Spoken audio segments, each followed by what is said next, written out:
Saurabh, and you're listening to my favorite talk show, The Weekly Show with Aditya.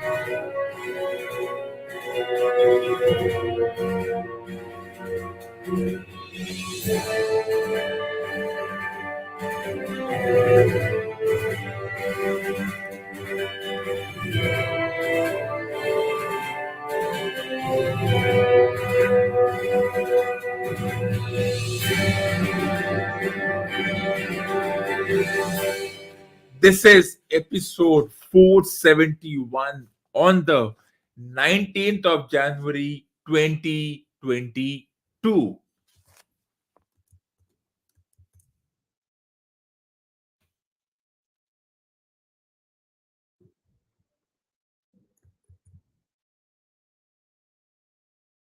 It's a human mentality to fine, punish, and sanction. And this is seen in a situation where the International Cricket Committee, a toothless body run by a pair of needle heads, have gone over their heads and now have decided to combat slow over rates in the sport of cricket, which means they have introduced a in-game penalty. But there is nothing impressive about it because this was a volcano waiting to boil over. And has it? Well, it depends on a lot of situations. And who are the ones complaining? As always, the one sitting in the armchair, and pseudo experts have a problem when an extra half hour is taken in the 5 day game and the match goes a few minutes beyond the allotted time. But let's understand why. Why do these things happen? What are the reasons for slow over rates? Over rates is defined as a number of overs bowled per hour by a team. In an ideal world, in a perfect world, you have to bowl 15 overs per hour, which means in a 50-over match, 3 hours 30 minutes per innings. That is a total of 7 hours, excluding the half an hour break between two innings. In a 20-over match, it should take 90 minutes to bowl. That is a total of 180 minutes, excluding a 10-minute break, which means at best 190 minutes for the entire duration. For a 5 day match, you have to bowl 90 overs, which does not include weather delays and other reasons for which 100 overs could be bowled, but it's 6 hours excluding 60 minutes of break. So you have 60 minutes of break, 40 minutes of dinner or lunch, and 20 minutes of tea or coffee break. So this is the ideal world. It can happen. Some teams do adhere to it, but most of the time there are a lot of reasons in which the teams are not able to adhere to it. And I don't think the international toothless body has taken those things into account before bringing penalty. As I said, it's so easy to find. Okay, you don't adhere to the rules, you are fine. You don't pay your bills on time, you would be fine in the next cycle, in the next month. You don't wear a face covering because it's the ideal thing to do, you will be fine. You don't wear seat belts, you will be fine. You cross the speed limit, you will be fine. You cross the zebra crossing, which is for the pedestrians, you will be fine. So it's so easy to fine. Fine is just that thing which humanity loves. You don't pay your fees on time, subscription fees or school fees, you will be fined in the next cycle. So fining is a human mentality and it has been continuing for years. It will do so for decades. And that's the way humanity works. But back to this overrate story between 50 overs, 20 overs, and 5 day matches, and why do actually teams slow? Why are teams slowing down in terms of overrate? There are a lot of reasons. Let's look at some of the reasons. Injury to players. Well, sports is one domain where players will be injured. You cannot prevent injury. And in this sport, you can get hit on the thumb even while you are wearing your gloves. You can get hit on your hand. It can be painful. Then the physio comes in, they apply the spray. Then you can get hit on the helmet. You need to go through concussion tests. There is a change of equipment, helmet. And then what happens? The team takes advantage of this situation when there are injury breaks for whatever reasons, whether it's injury due to calf muscle or there's a leg sprain or something happen. It can happen. It's nothing to do with fitness, whether it's too hot or too cold. The body may not adjust despite the players thinking that they have acclimatized to that particular region of the world and they know the weather, but it is what is. You can be injured. So what happens? The bowling team and the batting team, whether it's a batter who's injured or the bowler who's injured, the substitutes of each team is sent by the coach to send a message, to send gloves, change of gloves, they send drinks, and they take advantage of the situation. And the umpires cannot do anything. The umpires simply are, they just roam around telling players, please hurry up, like a class monitor telling his classmates, please hurry up, we are wasting time, let's get back. But there is no potency in what the umpires are saying, and therefore no one even takes the umpires seriously. And therefore, when that whole DRS thing happened in the India South Africa test tournament, and the players said a few unmentionables on the mic, which was heard by the broadcasters, and a lot of hue and cry for no reason was made by the broadcasters and the commentators and everybody else, that it was an uncalled for comment, that the captain should have reined in his players. He shouldn't have encouraged his players to cross the line. I don't think the line was crossed. Even if it was crossed, what are the umpires there for? The umpires were helpless. They couldn't move. They were standing there like zombies. They were like the walking dead. They were walking, but they were literally and metaphorically dead. And therefore, teams send in their substitutes with water and refreshments and change of equipment. Yes, change of equipment is another important thing. Sometimes a player feels his gloves are wet. It can happen, it's humid. So they call for change of gloves. Subsequently, the substitutes roll in 3 or 4 people sending a message. Sometimes the bat breaks, so they send in a fresh pair of bats. Sometimes the bowling team feels the ball is not as per their requirement, it's not swinging or whatever it's supposed to happen. So a fresh set of balls comes in, and by the umpires choose the ball, and according to the rules, once again the substitutes come in, and the umpires just cannot do anything. They're just helpless. They're sitting there. What? They cannot do anything. They cannot do anything to combat this situation. And that it doesn't. It irks me because you have a scheduled drinks break after every 15 overs, at least in, let's say, the 5 day match. You have 15 overs break, ideally 15 overs or 60 minutes break, then next 60 minutes, then a longer break, then you come back, then 60 minutes or 15 overs, whatever is perfect, then a break. You know you have a break. Yes, everyone needs a break because, yes, to refresh, you need a break. But that's not the point which irks me. If The players know there are scheduled drinks break. Why does the coach of either team send in the substitutes? That is what irks me. And that's not impressive at all. And that's the reason you go beyond time. For example, if a player is injured, till once upon a time you used to have runners. Nowadays, you don't allow runners, so the players have to get it checked by the physios. It takes 5 to 10 minutes. So add 10 minutes to the already slowing down time, and the umpires are helpless.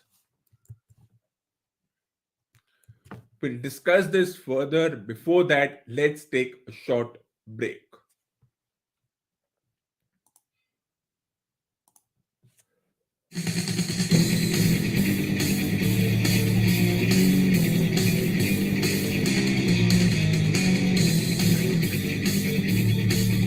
It's 10:30.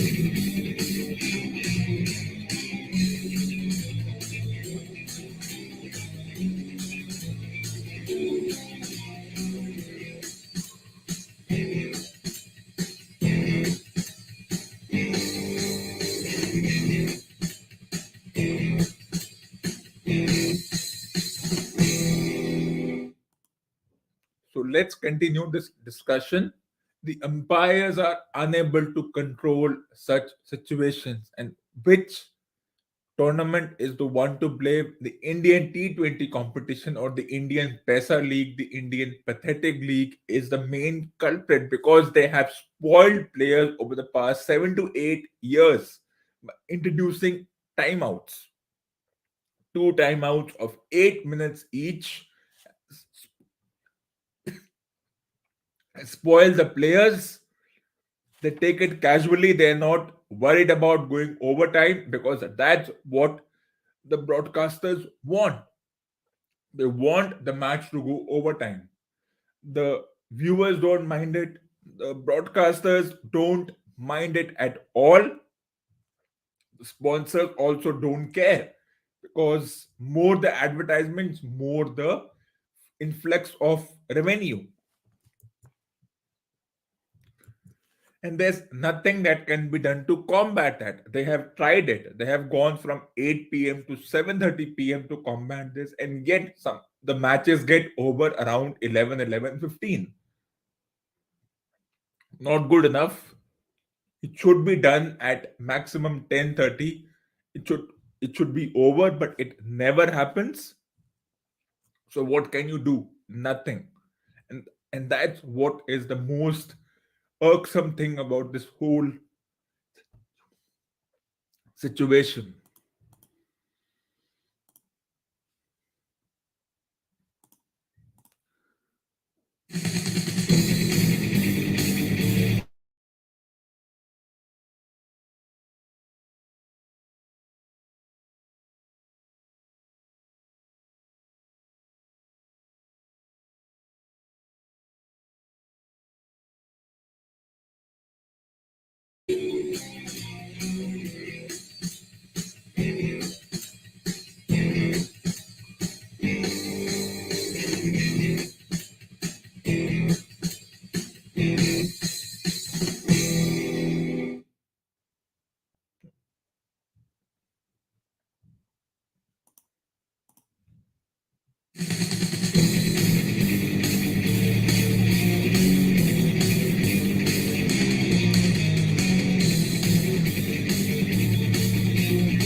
But in this world of going overtime and not caring about sticking to the time limit, there is one tournament which surprisingly sticks to time, and that is the Australian version of the T20 competition, and they stick to time.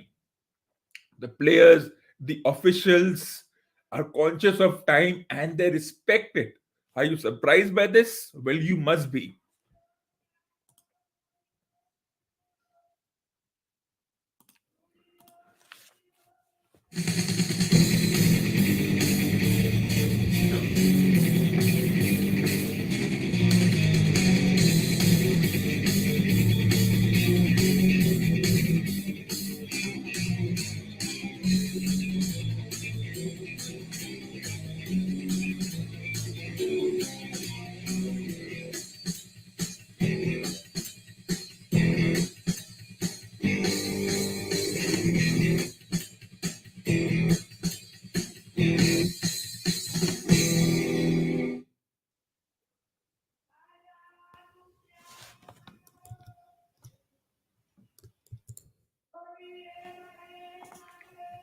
And I see this competition every day, and they start at a particular time and they finish on time. That is in 3 hours, 20 minutes. Maximum 20 minutes because of the breaks and a couple of slow passages of time, but they never go beyond that. 3 hours, 15 minutes, 3 hours, 20 minutes.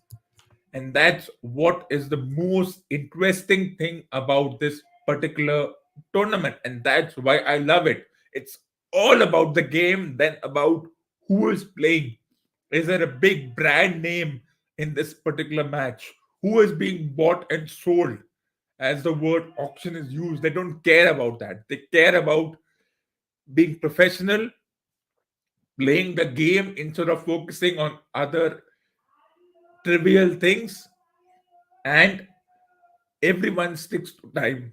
And even if there are injury delays, it's not for too long. But 8 minutes timeout is something that is disgusting and needs to be removed.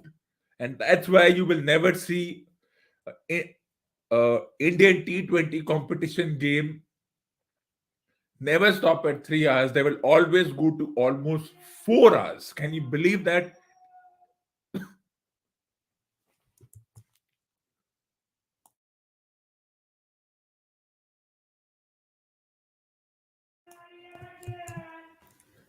Entire thing goes to 4 hours. But what is this special in game penalty which is introduced by the International Cricket Council? Let's look at it. The existing one is reducing the match fees of players. So if players don't adhere to time, they are docked match fees. In the test matches, you are docked points. But if teams adhere to over rates, there is no reward. So as I said, human mentality is all about fining and punishing and sanction, but giving awards, no. Giving extra points, no. As if that something is wrong with it. It doesn't work. That's ridiculous, but that's the way the world functions, and we all love fining and sanctioning because that keeps people and organizations in check. But what is this in-game penalty? As per the overrate regulations of the ICC, a fielding side should be in a position to bowl the first ball of the final over of the innings by the scheduled time for the end of the innings. Hardly ever happens, but it should. And this is only for 20 over matches for now. On failing that, teams will be allowed one fewer fielder, four instead of five outside the 30-yard circle for remainder of the innings. I don't think reduction of one fielder is ever going to make a difference. Yes, maybe a few runs may be scored, but that's not enough.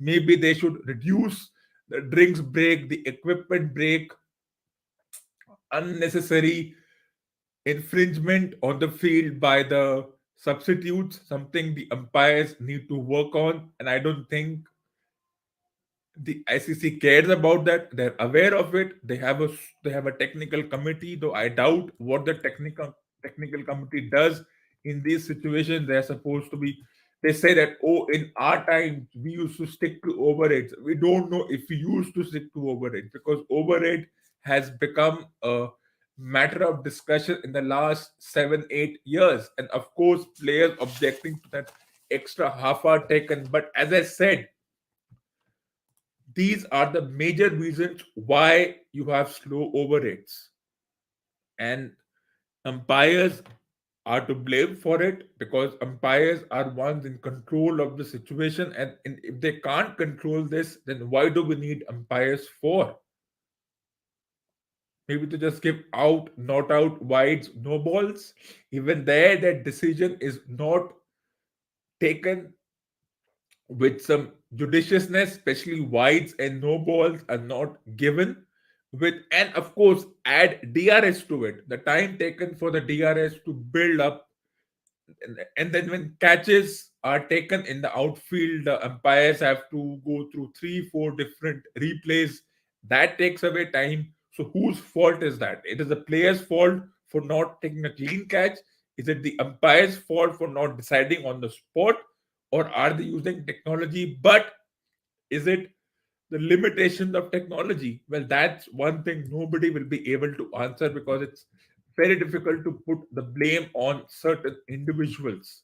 Whether it's for DRS, it takes time to build. The players have 15 seconds to decide. They sometimes decide at the last second, and then the umpires have to go through that entire process, which can take 2 to 3 minutes. Why don't you add this into the fact that this is not part of the player's fine? If the players deliberately do something to fine, okay, but the umpires have to do something about it. They are in control of that situation. Why don't they do something about it? You think having one less fielder is going to be an appropriate sanction? Yes, it's a trial and error situation, but it's not enough. Maybe reducing 1 over at the end of the innings, which used to happen when overs were not completed in time, once upon a time, would be good. So if a team gets 220 overs, but the bowling team does not stick to the time, the bowling team should chase 200 in 19 overs. Maybe next time, 6 balls less will make a huge difference and they will bowl on time.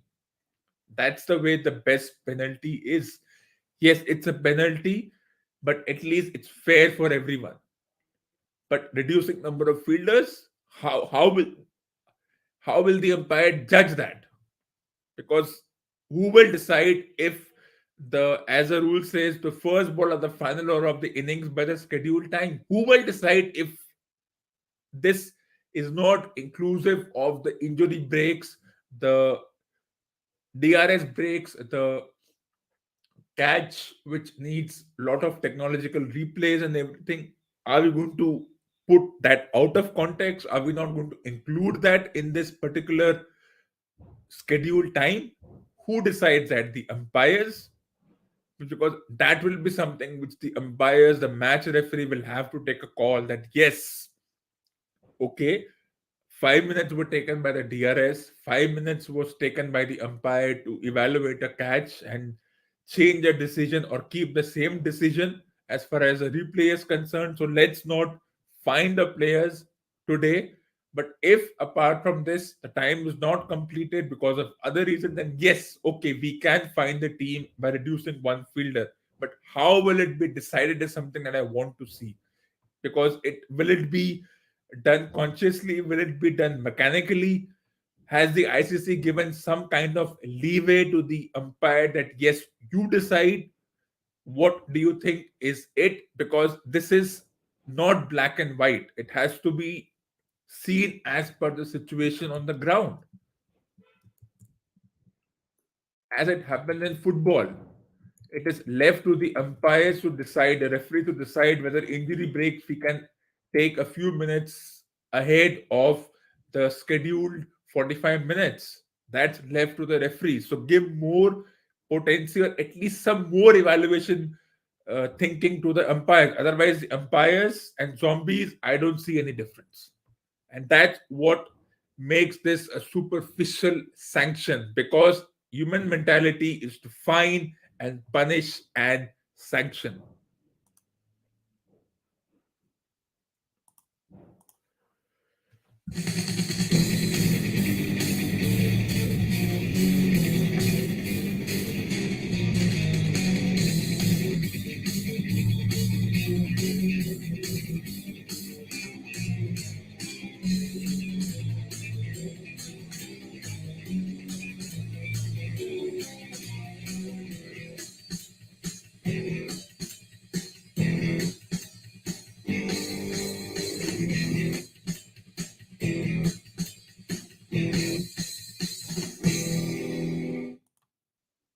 So this ends episode number 471 on the 19th of January 2022. And stay tuned for the next episode.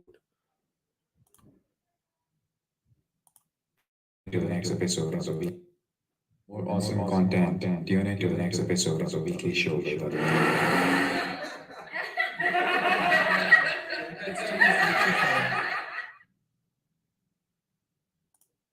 And I will be back with episode number 472 on the 21st of January 2022.